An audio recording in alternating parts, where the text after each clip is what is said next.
Ils disent que c'est un système dans lequel le mérite détermine la hiérarchie. En d'autres termes, dans l'imaginaire collectif, la méritocratie est un principe stipulant que, pris à niveau égaux de compétences et en fournissant des efforts similaires, tout en tenant compte de nos caractéristiques immuables, comme l'origine sociale, le sexe ou les handicaps, chacun aurait la possibilité d'obtenir certaines choses. C'est un principe qui stipule qu'en fournissant les efforts nécessaires, entraînement, alimentation, discipline, deux personnes lambda auraient en théorie des chances égales de devenir champion olympique, d'accéder à de hautes fonctions chez Goldman Sachs, voire d'être président de la République. C'est la promesse de tous les États et l'affirmation que tout le monde a envie de croire. Chaque individu pourrait, en cochant un certain nombre de cases bien définies, réaliser ses rêves. L'idée qu'il suffirait de cocher les bonnes cases pour atteindre des objectifs, comme une recette universelle du succès, a quelque chose de séduisant, presque magique, du moins en théorie.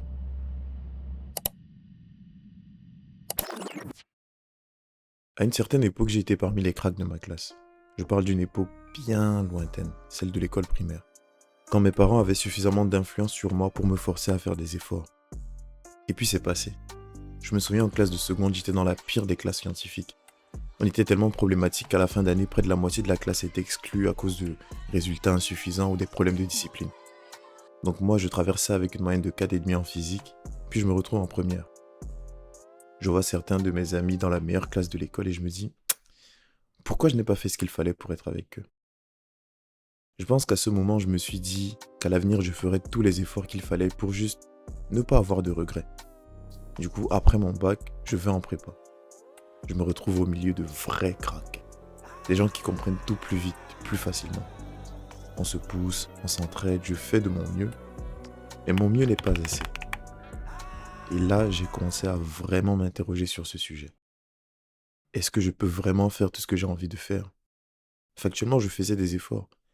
Mais est-ce que je faisais les efforts qu'il fallait faire? Et si oui, pourquoi à la fin je n'avais pas les mêmes résultats qu'eux? L'envie n'a jamais suffi à rien accomplir. Tu peux avoir l'envie mais pas les capacités. Tu peux avoir les capacités et la discipline mais pas le résultat. Mais à ce moment, j'ai simplement douté de moi et même du simple fait d'être capable de faire quelque chose de ma vie. Disons-le clairement, j'étais nul. Voilà, ça c'est dit. Mais ce n'est même pas là que je me suis demandé pourquoi eux et pas moi, mais plutôt à la fin des études. Après la prépa, j'entre en école supérieure. Et à la fin de cette dernière, on est tous sur le marché de l'emploi. Le plus dur est passé.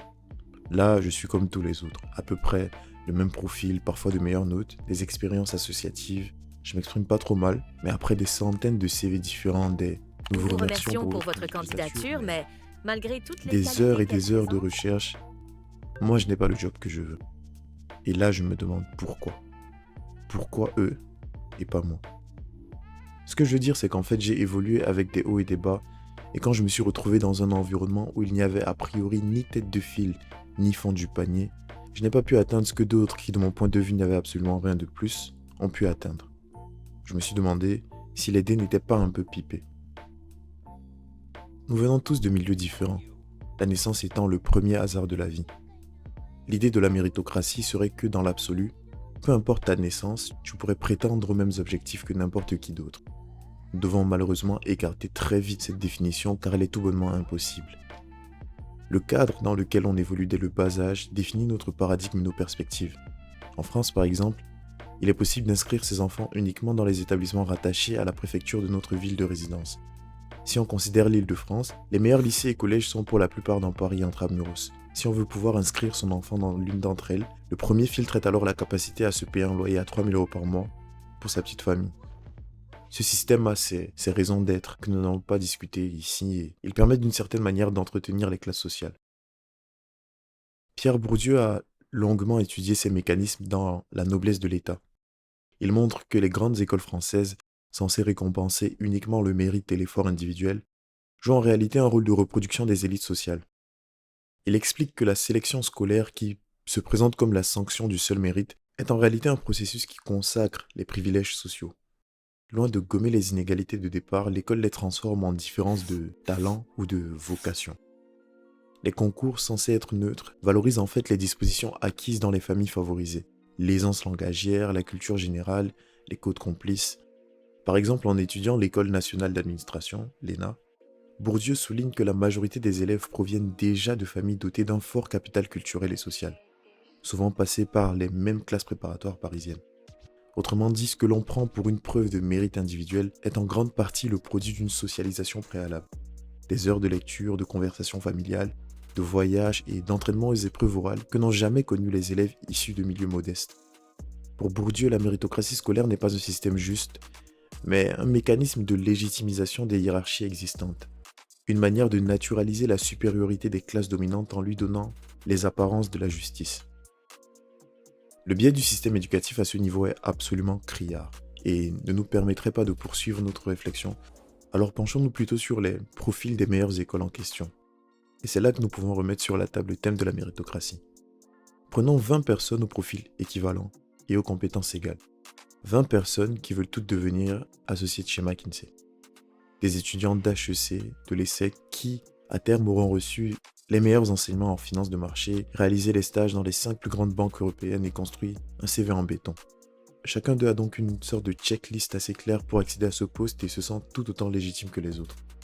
Si on considère que les efforts, c'est l'ensemble des éléments de la liste, donc ce qui dépend totalement de la volonté des candidats, la réalité c'est que le résultat final ne dépend absolument pas de cela, ou du moins pas seulement. Une part significative relève de facteurs totalement aléatoires qui échappent à leur contrôle. En 2018, Alessandro Pluchino et ses collègues ont publié une étude intitulée Talent versus Luck. Ils ont simulé la vie professionnelle de milliers d'individus, chacun doté d'un degré de talent, c'est-à-dire l'intelligence, la maîtrise des outils et la créativité, répartis selon une loi normale. Chaque individu part avec un capital initial de 10 unités, représentant sa fortune. La simulation dure 40 ans, donc de 20 à 60 ans, et tous les 6 mois, chaque agent rencontre un événement heureux, malheureux ou aucun des deux. Et les événements se déplacent de manière totalement aléatoire dans l'espace de simulation. Les auteurs proposent 2 versions des règles, une simplifiée où un coup de chance double le capital, et une plus réaliste que nous retenons ici. Lorsqu'un événement heureux survient, la capacité à en profiter dépend du talent. À chaque rencontre, un nombre U est tiré au hasard entre 0 et 1. C'est une loterie qui simule la capacité à saisir l'opportunité. Dans ce cas de figure, si l'individu a les capacités nécessaires, il peut exploiter la situation, et dans le cas contraire, rien ne se passe. Lorsqu'un événement malheureux survient, le capital est divisé par 2, indépendamment du talent. C'est une sorte de miroir de la vie réelle. Il y a un total de 500 événements répartis équitablement entre événements heureux et événements malheureux. Et les résultats sont sans appel. Le top 100 des plus riches est majoritairement constitué de personnes de talent moyen, mais qui ont bénéficié d'un grand nombre d'événements chanceux. La chance joue donc un rôle plus décisif que le talent dans les extrêmes du succès. Les moins talentueux ne réussissent quasiment jamais, car la chance ne suffit pas si les compétences pour l'exploiter n'existent pas. La fréquence des opportunités rencontrées, purement aléatoires, conditionne une grande part du succès. Et dans la pratique, ces opportunités en question dépendent de l'environnement, donc l'accès à l'éducation, les bourses, les politiques publiques d'innovation ou d'investissement. Les auteurs testent aussi des scénarios où on redistribue régulièrement une partie des ressources. À terme, les politiques égalitaires de redistribution, même modérées, permettent aux vrais talents de mieux émerger. Financer aléatoirement plusieurs projets modestes est sur le long terme plus efficace que concentrer tous les fonds sur les meilleurs du moment, qui sont simplement les plus chanceux. En reproduisant cette étude pour l'analyser plus en détail, nos résultats confirment ces conclusions. Pour le top 500, c'est-à-dire la moitié la plus riche, avec un talent considéré comme élevé, donc compris entre 0,7 et 0,8, la probabilité d'y entrer est d'environ 67%. Et si le talent est supérieur ou égal à 0,8, elle grimpe à près de 89%.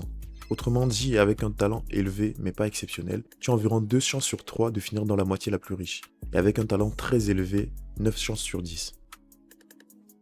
Pour le top 100, c'est-à-dire l'élite, avec un talent élevé, encore une fois entre 0,7 et 0,8, la probabilité tombe à environ 20%.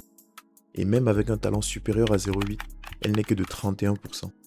Cela signifie qu'avec un talent élevé mais pas extrême, tu n'as qu'une chance sur 5 d'accéder à l'élite. Et même avec un talent exceptionnel, à peine une chance sur 3. Nous parlons d'une simulation qu'il faut contextualiser. Ce n'est pas une prédiction mécanique du monde réel, mais un modèle qui illustre un mécanisme social.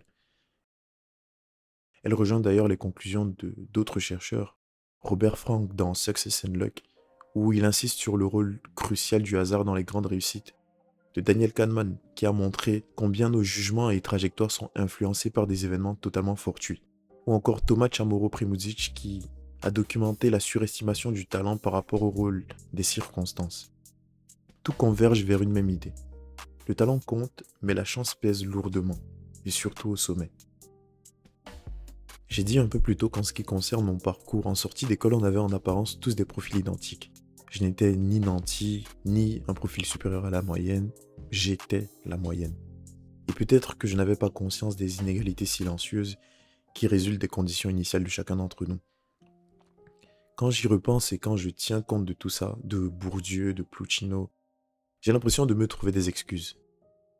L'environnement et la chance sont des facteurs clés, mais l'impact de l'effort est évident. Donc après tout, la question subsiste.